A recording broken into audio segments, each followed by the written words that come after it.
Salut à tous, c'est le gars qui se gratte le nez comme un gros dégueulasse en parlant de Suicide Squad. Et avant que cette critique commence, je vais vous parler un peu de Gaspard Noé. Gaspard Noé est un gars qui adore sa barbe, les animaux et aussi porter des robes. Un jour, quelqu'un qui aime aussi porter des robes et une grosse barbe lui dit « Il va avoir un déluge mec, fais gaffe ». Alors qu'est-ce qu'il fait? Il fait un bateau, met tous les animaux de la terre sur ce bateau et sa famille. Et voilà, l'arche de Gaspard Noé. C'est faux, c'est pas vrai, c'est pas lui. Gaspard Noé, c'est un producteur, réalisateur, scénariste qui a entre autres fait des pubs pour Yves Saint Laurent avec Vincent Cassel. Il a fait des clips, je sais plus lesquels. Il a aussi fait des courts-métrages. D'ailleurs, il y en a un qui s'appelle Sodomite et l'histoire a l'air juste vraiment chelou. Ça me donne grave envie de le voir. Et des longs-métrages, dont Enter the Void. On va en parler aujourd'hui. Enter the Void est un film sorti en 2010 avec Nathalie Brown qui joue Oscar. Nathalie, c'est dégueulasse. Je suis même pas sûr que c'est Nathalie en plus. C'est Nathaniel Brown. Ouais, qui joue Oscar. Paz de la Huerta qui joue Linda. Paz de la Huerta, je vais l'appeler Paz parce que Paz de la Huerta c'est vraiment dégueulasse et c'est long à dire. Donc Paz a aussi joué dans Nurse 3D. Si tu connais pas ce film, c'est pas grave. C'est vraiment pas grave parce que moi non plus. Et il a pas l'air ouf. Et pour finir, Holly Alexander qui joue Victor. Ce film, je l'ai regardé vraiment comme ça. J'avais juste envie de voir un film et je me suis dit tiens, Enter the Void, ça va faire du bien. Ce film, j'en ai déjà entendu parler. Tout le monde me disait comme quoi il fallait le regarder dans un état second. Moi, je l'ai pas regardé dans un état second. J'avais mon petit bol de trésor, tu vois, dans la main et je mangeais comme un gros porc, hein. Mais bon, le voir dans un état normal ne m'a pas empêché à trouver ce film excellent. Oscar et Linda habitent depuis peu à Tokyo. Ils sont frères et sœurs, je préfère le préciser. Oscar, il fait des petits deals de drogue, comme ça, à Tokyo, et sa sœur est stripteaseuse. Un soir, lors d'une descente de police, je vous dis pas comment elle arrive parce que ce serait un peu bâtard de vous spoil, Oscar se fait tirer dessus. Et pendant qu'il agonise, son esprit, ou son âme, je sais pas comment dire ça, je sais pas comment le dire en fait, donc son esprit, on va dire, son esprit va vraiment voyager en fait. Il va voyager, c'est de la projection astrale, je sais pas si vous voyez ce que c'est, si vous voyez pas, je vous invite à aller voir. En fait, je vais expliquer quand même, pour faire court, c'est ton esprit qui quitte ton corps. Et qui se balade. Et pourquoi ils se baladent?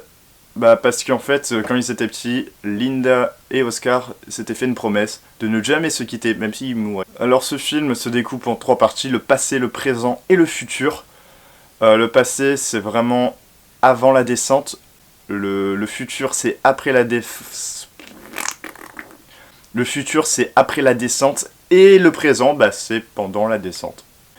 Et tout ça sous un gros trip hallucinatoire du personnage d'Oscar qui rend le film magnifique. Alors, je vais pas vous le cacher, le film est vraiment très spécial. Mais quand je dis spécial, c'est pas genre oh là là, c'est pas comme les autres films, ça va pas me plaire. Non, non, c'est juste qu'il est vraiment spécial. Vu qu'il tripe l'ambiance du décor, elle est assez coloré, sans bleu. Alors sans bleu parce que Gaspard Noé a dit c'est vraiment rare que dans nos rêves on voit du bleu ou dans les projections astrales. Alors les rêves je sais, les projections astrales j'en sais que dalle. C'est vrai quand même que quand j'ai entendu Gaspard Noé dire ça, je me suis dit c'est vrai que je fais jamais gaffe au bleu. Et j'ai l'impression qu'il n'y en a jamais en fait. Et je me regarde les épileptiques parce que rien que l'intro, comment dire, elle clignote beaucoup en fait. Gaspard Noé a avoué avoir consommé des champignons hallucinogènes quand il a eu l'idée du film. Il a regardé La Dame du Lac sous champignons hallucinogènes et il s'est dit, ce serait vraiment marrant, mais vraiment, même cool en fait, pas marrant, cool. Ça serait vraiment cool d'avoir un film à peu près comme ça, comme La Dame du Lac. Sous champignons hallucinogènes, avec des tripes et tout. Et il s'est beaucoup inspiré de ses expériences hallucinatoires avec le LSD et tous les autres drogues pour justement certains plans du film. J'oublie pas de prévenir que les scènes de cul, oui, parce qu'il y en a beaucoup, énormément même, énormément. Les scènes de cul ne sont pas du tout cachées. C'est pas comme dans les films, genre s'il y a une pipe ou quoi, c'est pas genre on va voir juste sa tête bouger d'avant en arrière. Non, non, on la voit sortir la queue, la mettre dans sa bouche et après faire ça, oui. Et ça dure souvent très très longtemps. La baise, c'est pareil, tu vois très bien qui baise, hein, c'est simple. C'est pas comme dans les vieux films où oh là là, on se frotte comme ça, et puis voilà. Alors, pour mon avis, ce film est excellent, suivre pendant 3 heures, bah pas 3 heures, mais environ 3 heures, l'âme d'Oscar, après sa mort, quoi, qui voit comment change son entourage, ça m'a énormément plu, et l'aspect trip sous drogue, d'ailleurs je sais plus ce qu'est la drogue qu'il a pris, comme GHB ou un truc comme ça, mais c'est pas du GHB, je sais plus trop, et on s'en fout un peu, c'est un détail. Alors l'histoire, vous devez vous douter quand même qu'elle se barre un peu en couille, mais en fait c'est vraiment, c'est bien en fait, c'est du partage en couille cool, vraiment.